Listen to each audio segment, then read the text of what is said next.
an active investor as the head of Canada for AngelList and a partner for N-Front IP. Thank you for joining us at Founders on Funding. We host this to demystify the fundraising process and the relationship between investors and founders. We get to the unvarnished truth by getting guests from both sides of a deal to talk about the relationship, how they knew each other, and their background.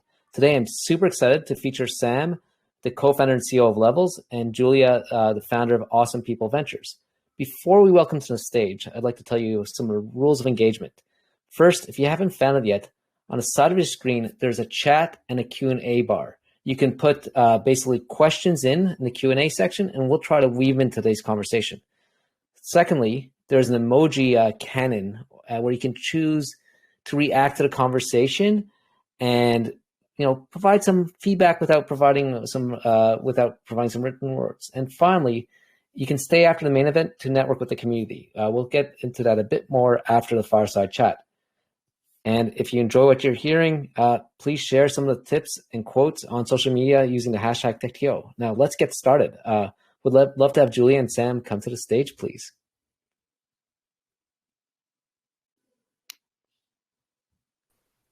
Hey, Julia. Hey, Sam. Thanks for your patience. We're using a new technology, so sometimes we have some technical difficulties. But we're up on stage now. I'd love, Julia, just to start with you. Could you just give us sort of a bit of a background on how you give us a 5-minute overview or 2-minute overview on how you started Awesome People Ventures? Yeah, sure. So before I started Awesome People Ventures, I used to run growth and revenue teams. And I realized through that process, my favorite thing about running that org was actually my relationship with the founders. And it wasn't that I fundamentally loved user acquisition or retention or cohort analysis or building teams. Like, it was none of this stuff. It was actually just helping founders make their dreams a reality. And so after I realized that, I started doing more advising, and advising led to angel investing, and eventually angel investing led into the fund, which is now Awesome People Ventures. Cool. And I want to know a bit more about Awesome People Ventures in a minute. But before that, Sam, you're a serial entrepreneur. I'd like to hear a bit about your path before Levels. I feel like I've spent all day on that, but let's just a high-level synopsis, and maybe we'll poke at it a bit later. Yeah, sure. I've been a software developer for most of my career, or leading engineering teams. I've been technical co-founder at most other companies I was involved with. My last company, Cardash, was a YC company in automotive repair, but really software. All of the projects that I worked on, it often confuses people because they seem like they're so disconnected. But on the software side, they're all basically the same project. So it's learning from customers, building interfaces, scaling backends. It's all basically the same project. So, yeah. Can't you say all startups are done the same project? Yeah, in many ways. So I love it. You have a framework about customer development, getting the feedback and building, scaling up. I'm sure we'll get into that a bit in Levels. So, Julia, love to hear about your thesis behind Awesome People Ventures. And I also know you have Awesome People List. So it seems like you like working with founders. You like surrounding yourself. What is your approach to finding companies, and talk a bit about your thesis that you're investing in? I think it's changed a lot over time. So before Awesome People Ventures, I did a nutrition coaching startup called Rise. And that was acquired by One Medical, where I launched, ran their telemedicine practice. And so that's one of the reasons why Sam and I got connected, because all my friends know that anything in the nutrition, diet, food space, I want to hear about. But in terms of the thesis, I really believe we're still at the dark ages of healthcare. If you look just on a timeline, it wasn't a little over 100 years ago, we were using leeches as a best practice in hospitals. And so we still have so far to go, even if you look at the Moderna vaccine, and like that is a huge, huge milestone in healthcare. And the next, 1, 2, 5, 10 years, I think we're going to see the entire system change. And so I'm really, really passionate about this evolution of healthcare and healthcare expanding beyond the traditional Western medicine system, because I think a lot of the innovations can happen slightly outside of that, with Levels being one example. So health and wellness is one huge area that I'm passionate about and informs that investment thesis. I also started digital nomading and kind of blazing my own trail and doing like a very different lifestyle design starting about 4 years ago. And so that led me to be a really, really early believer in remote work, the creator economy, solopreneurship. And so that's also what I invest against. And so you can think about my thesis as really just a reflection of the things that I'm personally interested in. And then I get to spend time learning about those things and meeting with the best people working on solving those problems. That's exciting. If you're passionate about it, I'm sure you bring the passion to your founders. And when do you invest? How early? It really depends. So I've done some pre-seed, pre-product, pre-revenue idea, all the way up to, we did an anti-aging drug discovery company at Series B. And so we're increasingly between the fund and the ever-growing syndicate doing all stages. The core fund is just pre-seed and seed, and the syndicate's starting to write larger follow-on checks and even for new companies that we meet later on. Great. And to sort of jump to Sam. So Sam, you talked about how all your companies are similar, but like between Cardash and Levels, you took a year off. How did that contribute to you starting Levels? And what was the genesis behind the idea of Levels? Yeah, in fact, funny, similarly to Julia, I spent a lot of time, I guess what's called as a digital nomad. I've been working remotely since at least 2013. And Levels was actually started fully remote, which at the time, which was pre-COVID, was pretty controversial. And a lot of funds explicitly passed on us because we were remote, which is kind of ironic in retrospect. But it was largely just informed by my own experience as a software developer. Being remote, having more control over your schedule, being asynchronous really leads to a lot more productivity. It was during the course of my year off, I spent a lot of time thinking about what it is that I actually cared about, which is interesting. It was an interesting time of reflection where I had this recognition that I was spending the overwhelming majority of my time working on things that I kind of stumbled into, and I'd probably spent cumulatively 10 hours of my life thinking about what I actually want to do, which is just like this massive disparity in terms of how my time was spent. And so I took a year off to think about that. I actually spent the first 3 months deeply studying theology, which was a whole another conversation we can have. I spent several months studying network theory, just a lot of different topics that I was interested in. And I came up with a list of a number of things. I narrowed it down to 5 things that I knew that I wanted to positively impact in some way. I noticed that a lot of them had a theme, which was I worry a lot about systems that are effectively, as an outcome, lead to caste systems, where education being one of them. You get put on the failure track or the success track, and it's very hard to get out of it. The criminal justice system is another one, where the recidivism rate in the US, which is the rate at which somebody who is released from prison ends up back in prison within 3 to 5 years, depending on the definition, is it's atrociously high in the US. By some estimates, it's 60 to 70%.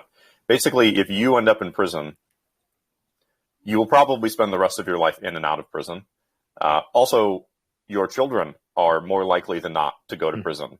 So it's really like a multi-generational punishment of criminal justice. So I found a lot of these topics that I spent a lot of time thinking about. And one of them is also healthcare, where it's a system where the treatment is incredibly unevenly distributed for not very good reasons. It's also getting worse. It's getting more expensive and the quality is going down. And there probably are not good reasons for that. So I spent a lot of time thinking about how to solve that. And then, so how did you go from there? So you had a bunch of different ideas, yeah, and a bunch of different interests, and then going to Levels, which tackles, I think it's what I call proactive getting. It's almost like the quantified self. Yeah. So what was the leap from the thoughts into the genesis to the idea for Levels? Yeah, I was really, during that year, I was searching for leverage points on these types of problems. Like in criminal justice, it seemed like the only solution is legislation, which is an incredibly blunt and difficult instrument. And it would take a very, very long time to make any progress. And even then, it's debatable whether you'd be able to make progress. When I was looking at healthcare, trying to understand what was causing a lot of these problems, I had a conversation with Josh, who's somebody that I kept up with pretty regularly. He was working on a project related to glucose monitoring from a personal experience that he had had. We spent some time thinking about his idea. I wasn't thinking about it as a company at the time. I used it myself and realized how wrong a lot of the choices that I was making were for my health. My standard breakfast of oatmeal and orange juice turns out to be, it was the source of a lot of my lifestyle problems. Like my midday energy crash was really just caused by my breakfast. And my whole life, I thought oatmeal and orange juice was the healthy thing. And it turns out it's just loaded with sugar. And when I started working on this, I thought that the problem we were solving was ignorance. And I'm increasingly convinced that we're actually solving many decades of intentional misinformation. And that makes it a much harder problem to solve. But this is the first time using biowearables. It's really the first time that you have you can now know how the food you eat affects you. And when I realized that that was a leverage point in giving people the ability to have transparency into their choices, that was when I realized that this might actually be giving people agency over their choices, and that this might be a leverage point to solving one of these problems. Interesting. And then, Julia, you mentioned friends or contacts put you in touch. So how early on this journey was it? And what did you think of when you met Sam? I met Sam, I don't remember exactly when it was, but it was 6 months before I invested. I know that. And it was very, very, very early. Like they were shipping, and this was true for quite some time. They were just shipping Abbott devices to people, and there was no app. And so as far as I was concerned, they'd built a doctor prescription network to just ship Abbott devices directly to consumers because you need a prescription to get one. So I met them then. And one of the big points of pushback that I had that I kept telling Sam is I wasn't sure. I'm obsessed with companies with like the company has to own the magic moment. And so when you scan, you were seeing the reader in the Abbott app. And so I wasn't convinced at the time that you could build a brand around glucose monitoring for consumers that own the magic moment. And so Sam did an incredible job. There was no brand. There was no branding people on this team. Like I had no reason to believe that they could build a consumer brand. And Sam just month after month did exactly what he said he was going to do. And ended up hiring an excellent branding agency, built the incredible brand that you see today, ended up hiring more engineers, shipping an app, proving that they could add meaningful value in their app beyond the core Abbott product and really start to build the foundation of like a bio data insights platform. And so after about 6 months of just seeing him crush it, I was like, okay, sign me up. Awesome. I actually want to take a step back because I realize everyone here is basically in Canada. I don't think Levels is available. You have employees in Canada, but I don't think Levels is available here. So for people that don't know, let's explain what actually Levels is. Yeah, sure. Yeah, we're not available in Canada yet. We're working on it. There's really no specific reason why we can't. It's more like regulatory and logistics there.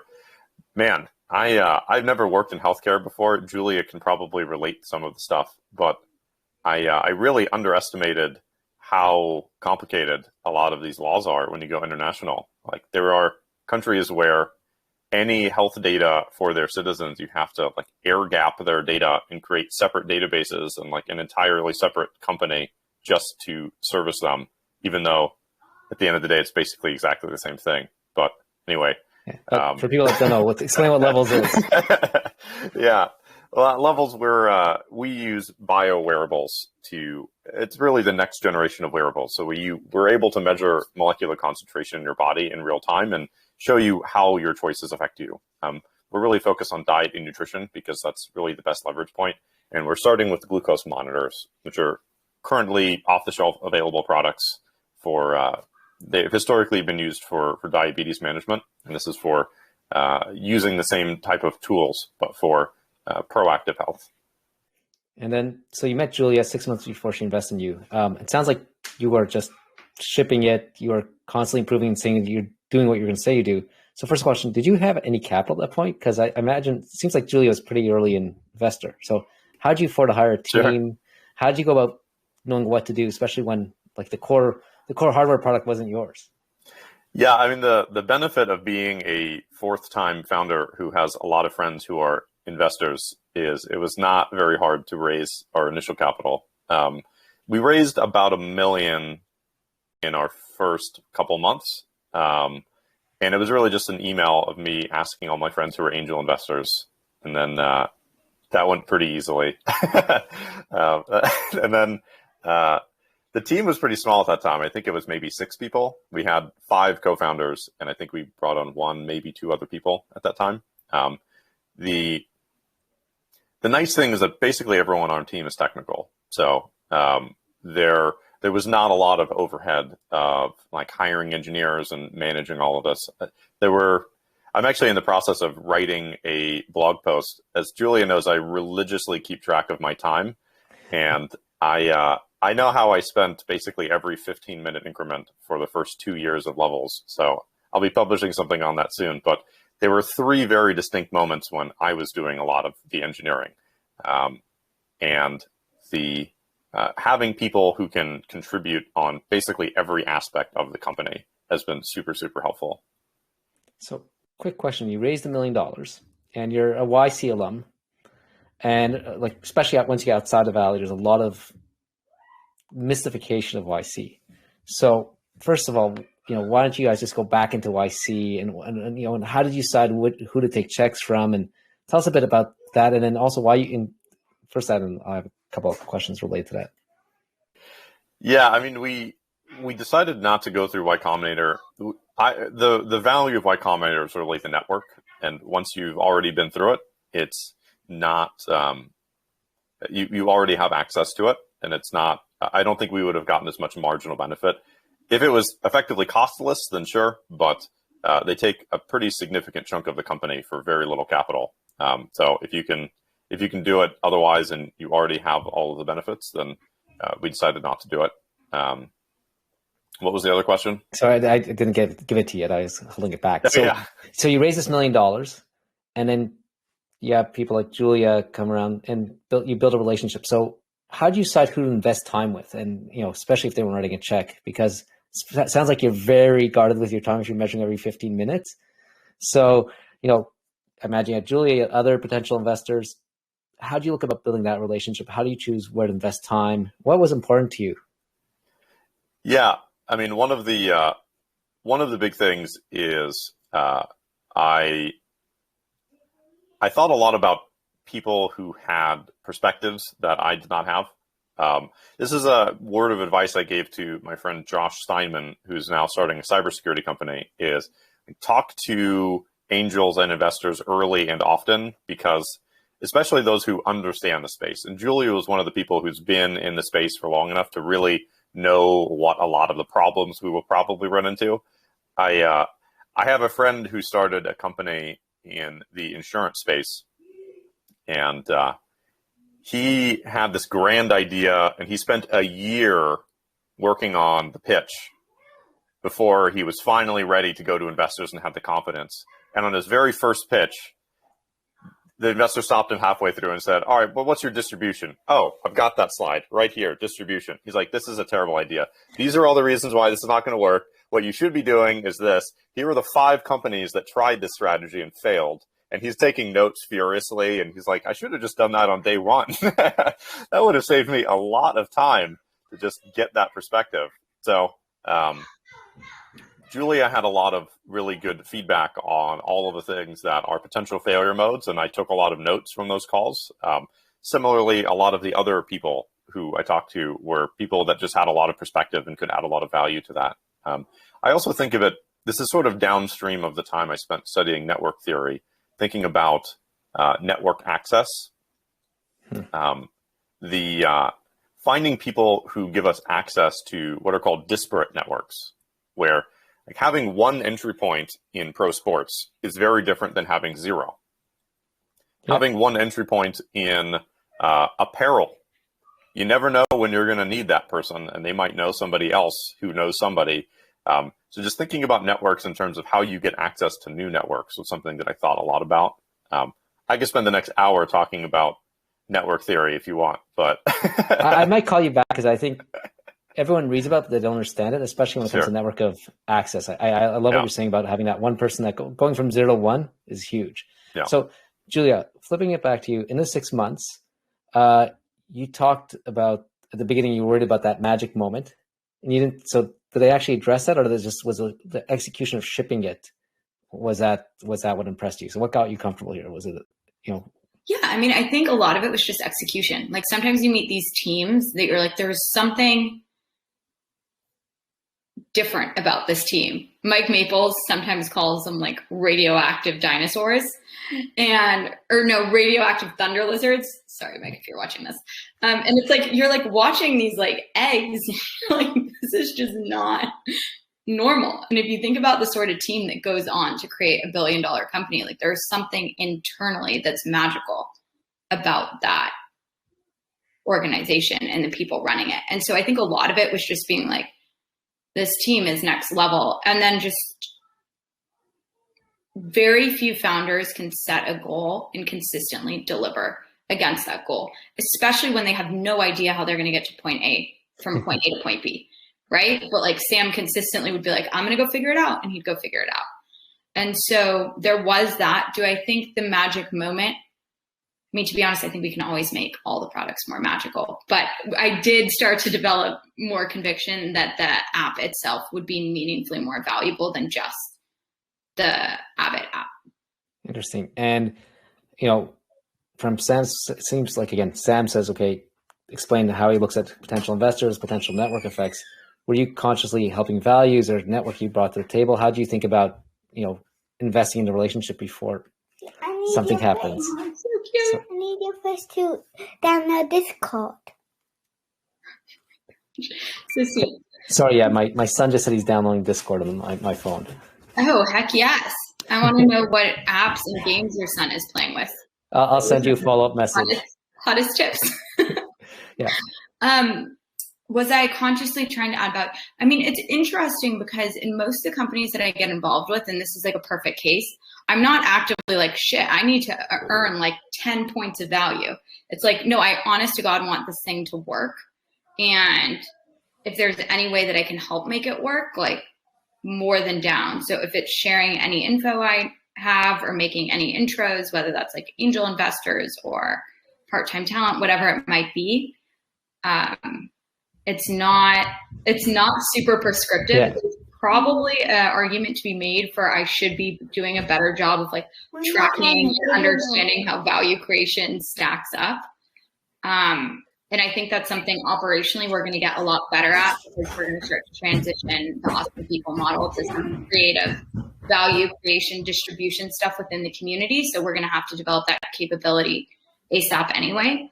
But it wasn't super intentional as much as like, this was a team I really liked, a space I really liked. If there was any way that I could help, regardless of investing, I was super down. So first of all, I want to get back to what this value creating going forward, because that sounds pretty interesting. We can get back to that later. Second of all, it sounds like what I'm seeing here is you're excited about what you're solving. You're excited about the people you're working. You're just going to naturally spend time and add value is what I'm hearing. Yeah. Cool. We also asked a lot of Julia, and pretty much all of our investors were pretty aggressive about asking for things. So give us an example of the ask, because I think a lot of you're a fourth-time founder. You went through YC. I think lots of first-time founders are kind of shy and they don't know what to ask. So give us an example of how you, for lack of a better word, leverage your investors. Yeah, I think the biggest thing that's just an incorrect assumption is that a lot of founders feel like they feel like you only get a certain number of chips. Like, I don't want to use my chip with this investor to ask for this thing. I think that is exactly the opposite of what actually happens.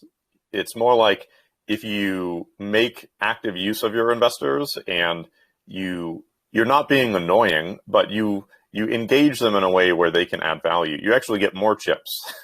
So just being very specific about your ask. I tend to think about investor asks in such a way that I try to frame it so that it takes less than 5 minutes, ideally less than a minute for them to execute upon. And so I will go through my list of people who have invested, and I will look at each one and think about something that we need. I keep a list of asks of things that we need in the company just as a snippet. And I'll go through and say, oh, you know what? Julia might be able to help with this problem. And I'll send her a very specific request of like, Julia, can you introduce me to 2 people within the healthcare technology space who you think can give us some information on managing health data? And because I'm pretty sure Julia knows at least 2 people who can do that. And for her, she probably knows these people off the top of her head, and she'll just make the intro immediately. And that was one specific ask that I had for a number of our investors. And we ended up talking to about 10 people. And it was tremendously helpful in thinking through how to manage health data. It's very different than ways in which you have to manage other types of data. So just being very specific and concise, you have to think about it. It's much like building a product. You have to think about it from the perspective of the person who is consuming it. How do you make it really easy for them to execute on it? If you give them a big wall of text with a whole bunch of things, they're probably just going to get frustrated and probably not respond. If you make it really easy for them to help you, they generally will want to. Well, I love that. Targeted, specific, and time boxed. So it's not like, hey, what do you think of healthcare financing right now? Right. You know, I love that, and it sounds very. Actually, I'm gonna steal it and share it with all founders. It's some of the best advice I've ever heard. Before I get to my next question, we have a question from the audience. Erica is asking. She's an edtech founder. She comes back from an edtech space. She wants to go raise angel investing in September, and sounds like she needs a CTO and someone with technical skills to join her team. So I guess her ask is, how do you find the right CTO? I don't know if you have any advice here, because being from a technical background. Yeah. Yeah, I mean, I've historically been that person. So, so flip it. How have people found you or convinced you to join them? I mean, it was mostly through talking to people. I think one of the things that's generally underappreciated is how much time it takes to find really good people. I advise a couple of startups who are just run by friends of mine, mostly informally, but some of them insist on giving me equity anyway. So I guess I'm a formal advisor. But one of the things that I found is pretty consistent is Sequoia actually published something on this not too long ago, that their best companies, for each hire they make, they spend an average of 90 hours of company time for every single hire that they make. And when I talk to a lot of these first-time founders who are looking for technical talent or looking for people on the team, they are usually willing to commit like 3 hours to finding that person. And it feels like a lot. And it's emotionally taxing to put yourself out there and get rejected all the time by people. So people tend to mentally inflate how much time is actually being spent on hiring and recruiting. But I think the answer is you just have to put in a lot more work. Like ask friends for introductions to people who aren't even necessarily looking. But it's also a network question, which is like engineers tend to know other engineers. And so talk to people that you know who are engineers, ask for introductions to other engineers. It's like, look, I'm not really, whether they're looking for a job or not, I don't really care. I just want to talk to people about my idea and see if I can get one step closer to finding the right person. Like it's a tremendous effort. We have 5 co-founders at Levels, and I've known David for 6-7 years before starting the company. I knew Josh for at least 3 or 4 years before starting the company. These are relationships that I invested a tremendous amount of time in. I didn't expect that it would become something that started a company, but oftentimes you have to spend many, many tens of hours to find a single person, and it can be draining to do that, but that's the only way to do it. Yeah, no shortcuts. Julie, so now let's get fast forward. You guys met 6 months later. Julie decided to invest. Was a round coming together? How did that happen? And how did you make sure that both you, Julia, participated and basically that round came together? So Sam at the time was famously stacking safes. So there was no formal round. Did you approve that, or just I'd love to hear both Actually, let's talk about stacking safes, and then I want to hear about how you complete the answer. But like, what's a positive and negative of stacking safes? I'd love to hear both from the founder and the investor side. Yeah, sure. Go ahead, Julia. Go for it. I mean, the positive from the company perspective is the biggest thing I thought a lot about. This was actually something I spent a lot of time thinking about during my year off, is basically fundraising from first principles and understanding the information asymmetry between investors and founders. One of the biggest aspects of information asymmetry is around price discovery. And when you're a founder, you get a term sheet. It's like, we'll put in X amount of dollars at Y valuation. And you're like, I don't know, is that reasonable?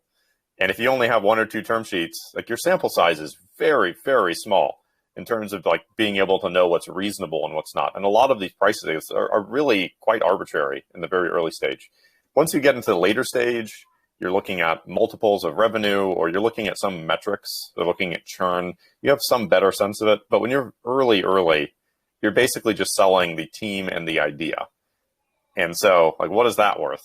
It's a very, very hard thing to discover. So stacking safes it's not something that I would necessarily recommend to everybody, but as a mechanism for price discovery is quite helpful, which is we had a dilution goal for every target. So like 10% dilution goal at a $10 million valuation, then another 5% at 12 million. And we would try to get people to invest on that valuation. And we worked our way up until I think 25 or 30. I think it was 30. And then we tried it at 50 and nobody invested at 50. It's like, okay, it's probably somewhere between 30 and 50 is probably the number. And that was really helpful in negotiations for our price round for our seed, where I could very confidently come into the conversation. Like a number of funds came with term sheets that were below our latest safe. And I could confidently say, I'm highly confident that you're underpricing this company because I already have offers. I already have raised more than this amount of money at higher than this valuation. So I'm highly confident that you are undervaluing this company. And having that data and being able to show them, because it really is just a market dynamic that determines price. So being able to show that the market is actually saying something different than what you're saying gives you a lot of leverage in that discussion. Julia, the investor perspective here? I mean, Sam executed it brilliantly. A lot of founders get themselves into trouble because they don't realize how much dilution they're taking. So at one point, this was after I invested and I realized that they were continuing to stack safes. I think I emailed Sam and was like, hey, Sam, I'm a little worried about your dilution. Like, what's your plan here? And he sent me back this spreadsheet and this doc with the plan. And so I think founders, as long as they really understand what they're doing, it can be really valuable for all the reasons Sam just described. I think there's other advantages as well, which include bringing in more angels more frequently, as opposed to it being a big to-do every time you go out fundraising. Like if you meet someone who wants to invest and wants to participate today, you have the flexibility to loop them into the company and then add them to your list of people who you can ping every week. And so I think there are a lot of advantages to it. You just have to be really, really disciplined to make sure that you aren't taking on too much dilution, both for yourself as the team, but also leaving enough space so when you do want a lead, they can hit their ownership targets as well. And so now going back to your story, so he was stacking safes, and so you just turned around after 6 months and said, okay, I'm in? Basically. And then I was in Mexico at the time walking, because I remember... Yeah, I think that's about what happened. And then I remember pinging A16Z and being like, I think you guys should do this deal. And this was when I was at like a 12. And I'm like, we don't think so. And then they did it like a year later. And so, and was that, did you facilitate that introduction? Because I know you have a couple A16Z partners on your as LPs. We do. I don't know who ultimately facilitated that introduction. I definitely pinged them about it multiple times. I don't know who was the first. We had a whole strategy. It was Jeff Sherman, right? Because you had him as an angel originally. Yeah, it was. Yeah. I think it was Ale Resnick was the one who put us in touch with Jeff specifically, but we had a whole strategy around getting like every possible partner at Andreessen aware of us, so that by the time it came around, they knew who we were. They had no choice. Exactly. And how did your relationship change after an investment? Sounds like you had a pretty good between you and Julia, or between the two of you. Sounds like you already were talking frequently. Julia was helping you out. You were paying her anyway. So did anything change other than you now had an economic stake in this? I don't think so. Not really. Interesting. And how's it? I got to fast forward. So A16Z leads. I guess was it the seed round or A round? I never know anymore what round anything is. Yeah, technically it's a seed round. There's no board seed. Okay, so the seed round, how's your relationship change with the non-lead investors like Julia or other angels around the table? It doesn't change very much. I think it's more like we were at a stage in the company where things were less, I don't know if desperate is the right word, but there were fewer things that we need on a weekly basis. So I still ask for things pretty regularly, but they're much more specific. The surface area of what is needed is better understood, and we have a really strong team that can solve a lot of the problems. There were certainly times in the company where nobody knew how to do anything. So it was like Casey, my co-founder, she was a surgeon before starting this company. She's a doctor from Stanford, and like now she's running content and SEO. So it's like, how do we do that? And then we have to ask people, and we have to learn as much as we can. Josh was the lead life support systems engineer at SpaceX, and now he's doing podcasts and running operations. It's like, okay, how do we do those things? So now that we have people who are specific in most of these roles, it's a little bit less, we're leaning less heavily on the investors than we have before, but we still make regular requests from them. That's awesome. And I'd like now to I have a few questions about your business I'd like to get into. So one is you are dealing with health tech. You're dealing with devices and software. And I've noticed you've got a wait list. So when I look at that from the outside, I wonder, is the wait list driven like for customer development? Is it basically because you have to worry about regulatory implications of what you're doing? So two questions, like, how does the regulatory framework impact what you can and can't do? And then two, why does, I guess I call this superhuman waitlist approach? Yeah, the regulatory environment doesn't affect us that much because we're a general wellness product, which we're very intentionally staying within. I've talked to a number of other people who have started digital health companies, and once you cross that threshold into a regulated product like a software as a medical device, it adds a lot of complexity. We will probably end up there at some point, but I want to make sure our goal as a company is to maximize development velocity. That's just the way that I think about company building. If I had a North Star for company building, it is how do you maximize development velocity? And so adding a regulatory layer really does not help that. Doesn't speed things up? No, not in the least. So the regulatory stuff is not that complicated. You just have to know what the boundaries are. The digital health group of FDA is actually very, very capable. This is possible that it's just different aspects of FDA, but if you check out on their website, Digital Health FDA, and you read their guidance, it's actually extremely clear and easy to understand what the boundaries are, what you can and can't do. There are a lot of good examples.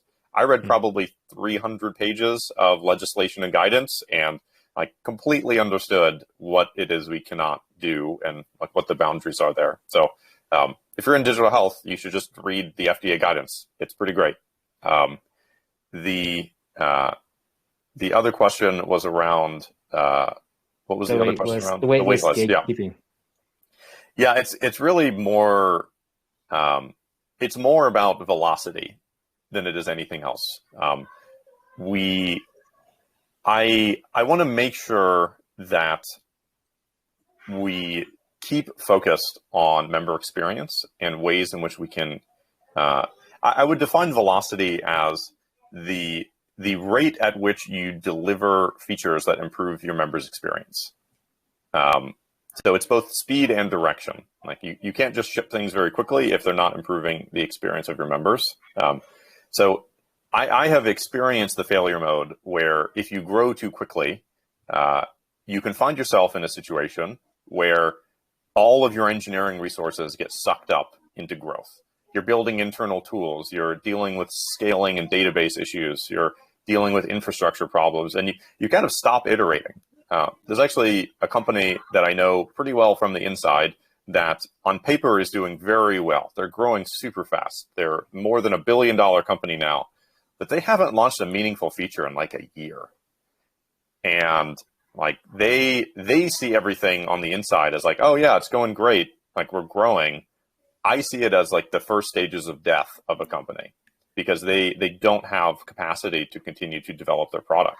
So I want to make sure that we're growing in a way that's much more intentional, to make sure that we're growing in such a way that we have enough engineering capacity put towards member experience and feature and product iteration, that we can continue to improve the product over time. I would also say that it's similar for the sort of scaling considerations where you do have to scale proactively, but you don't want to put too many resources into scaling too early. And so being able to control it through a waitlist gives you a lot of leverage in terms of how you can do that and making sure that you've explored the entire surface area. If you go to market too early with a very big number of customers, once you're the size that we are, we can make fundamental changes to our business model and maybe upset some people, and it doesn't make any difference. And that's okay. You just have to be willing to take that risk. Once we're 100,000 active users, you basically have made your bed. You can't change it now. So making sure that we understand fundamentally what it is we're doing before we really go big is important. So I'm going to ask you, Julie, about this, right? Like as investors, everyone likes to see growth, right? It's like everyone wants to be like Clubhouse in January where it's gone to, I don't know how many active users it was. So from an outside in, like when you hear someone like Sam explain what he's doing, are you comfortable with that? How do you think about that? What's the approach there from an investor perspective or investor? Yeah. I mean, I think about everything on a 10-year timeline. And so I think the approach makes a lot of sense. I've been reflecting on this a lot lately because I just sent out my most recent LP update and I see all my friends' LP updates as well. And I was reflecting that we're tracked by IRR and multiples. And I was reflecting that like my best companies in my portfolio, well, the companies that I'm most optimistic about in my portfolio today, many of them have not raised follow-on rounds yet. And they are slower and they're more deliberate. They're slower in fundraising. They're extremely fast at shipping. And that's what I'm focused on. And so I think there's a lot of hype and there's a lot of desire to like stack these markups and celebrate these markups. But I mean, my first startup I ever did, I was the first business hire, employee number 2 behind the first engineer. And at one point it was valued at $700 million and came crashing down to zero. And so I have I really just care, is this thing a good business? Will this thing actually return real value? Our next startup on paper looked like it was doing great. We were able to like hit that monthly growth rate. It looked good. On the inside, I was certain we did not have product market fit. And that was a terrifying feeling to live with. And I'll go on. I was going to say, I'm just way more concerned about business fundamentals, team building, business building than I am about markups at this stage. I love that alignment here because I tend to agree with you. There's a lot of hype right now, a lot of quick IRR, but in the long run, this is about the exit on building a sustainable business. So it just got great alignment here, and it gets me excited when I see investors and founders thinking alike. Yeah, I think one of the other aspects is just being really transparent with your investors. One of the conversations that I had early on with the people that we had on our short list to actually raise our seed round is I told them pretty explicitly, if we do clinical trials, if we find out that what we're doing is not efficacious, I'm going to shut down the company. There's a fiduciary responsibility to make money, but I will certainly do my best to do that. But if it turns out we're not actually helping people, I'm going to shut down the company or find some other way to solve that problem. And a lot of investors, they balked at that and they kind of self-selected out of the process. And that's great. That was the whole point. Other ones really understood that. Yeah, I mean, that's why we're in this business, is to solve these problems. So getting alignment there. And similarly, if you're transparent with your investors and you show them these are the challenges that we're facing. This is how we're addressing them. And you're just really honest with both the good and the bad.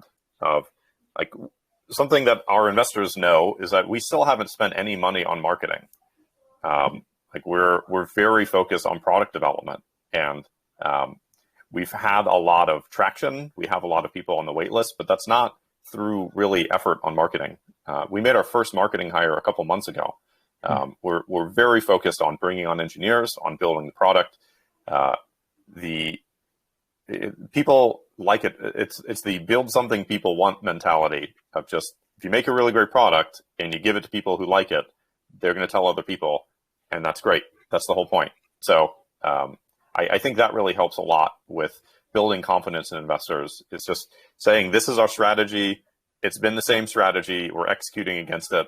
Like, things that are not going well, we're not going to hide them from you. Just being really honest the whole way through. Great. Two last questions, because I know we're getting up on time. One is picking up on transparency. You shared one of your investor update emails to me, a Notion page. And honestly, I've got about 30 or 40 investments now. And I think maybe only one other person does something like that. So that must take a lot of time. It's a lot of transparency and a lot of insight. Why do you do it? What's the benefit from it? Yeah, I mean, it takes me about 4 hours a month, maybe less. So it's really not a lot. Every person on the team writes their update, and I think this last month it probably took me 2 hours to write it, just because people on the team are getting better at filling it in themselves. So it really doesn't take a lot of my time. It's really something that gives transparency both inside the company. Like, everyone on the team receives those as well, so they know where every piece of the company stands. I think that it's an important thing of celebrating the small wins and recognizing milestones. We also do a weekly team all hands, the Friday forum, which we share with our investors as well. They can see every week what it's like inside the company and what it is we worked on. And just, it can feel somewhat isolating. This largely comes from personal experience as an engineer, when you don't know what the marketing team is doing, or what the content team is doing, or what the operations team is doing. You sort of put in a box, and you don't need to know that. Just work on your thing. And so it adds a lot of value to everyone on the team just to know and have visibility into that beyond just investors. It's awesome. And Julia, I have to check. How many investor updates do you get like this? Sam's is definitely the most thorough. There's a couple things that I've taught my other founders based on Sam, which may or may not have been good ideas on my part, because now they all do his ask system. I'm like, oh man, I really created a mess for myself in my inbox. But the ask system, the updates is a forcing function for your team in communication.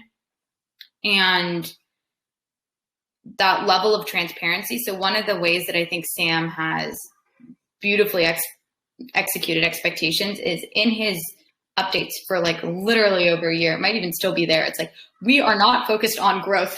We are still focused on product. And so at that point, as an investor, you don't even have the right to ask about it. You're like, he's just like, shut that shit down. And so I think if everyone is quite literally on the same page, as a founder, you can save yourself a lot of headache and get a lot of leverage because you don't have communication latency. Awesome. Two last quick questions. One is, take a step back. If there's a company that doesn't exist right now, if you talk to founders here, any company you'd like to see come into existence, what company would it be? Just high level description for both Sam and Julia. I'd love to hear what you'd love to see someone create. I've got a whole list. I'd like to see something in the knowledge management section would be good. There are a lot of features of Notion that are great. There are a lot of things that it's lacking. There are a lot of things in Rome that are great. There are a lot of things that it's lacking. There are so many different knowledge management tools that have parts of different aspects that are good, but miss so many of the things that would make them great. That's one. Something related to calendaring to make calendars more useful would be great. I spend a lot of time in my calendar, and it's quite inefficient. I would say, as a side note, Calendly has been one of the best investments that I'm not an investor in the company. I'm an investor in terms of being a customer of their product. And it's been one of the best time investments I've ever made. So highly recommend that one. I don't know. I could go on for a long time. I have a whole list. Maybe you can just send me a list and I'll distribute them to our community. Sure. Julia? A lot of the things I'm most interested in now are a little bit more moonshotty and deep techy, but I'm really interested in something that's the equivalent of the continuous glucose monitor, but for monitoring everything related to adrenal gland health and hormone production. And when I say hormone production, I don't necessarily mean fertility. I mean basically like what is happening in your adrenal gland at any point in time, and therefore how are you managing your mood and how you physically feel. I'm really interested in that. I'm really interested in everything around cellular aging, and not, again, like how you physically look aging, but what is causing certain things in the body to break down and in what order and why. So there's a whole group of bio and med tech startups that could be built against that. I think, yes, like Sam, I could go on for a very, very long time. I'd love to get your list. Last quick question. If anyone listening to this podcast or watching the YouTube video wants to get in touch with you, what's the best way they can contact you? Twitter at Sam Corcos. Okay. I'm Twitter at Julia Lipton. Very easy Twitter handles. Thank you both so much for your time today. I love this conversation. I'm super excited to see a level available in Canada. I'll have to get on your wait list, or maybe find a way to get around that wait list. And Julia, I hope we can find some health tech companies to send you away from Canada, because I love those moonshot ideas. Thank you both so much for your time.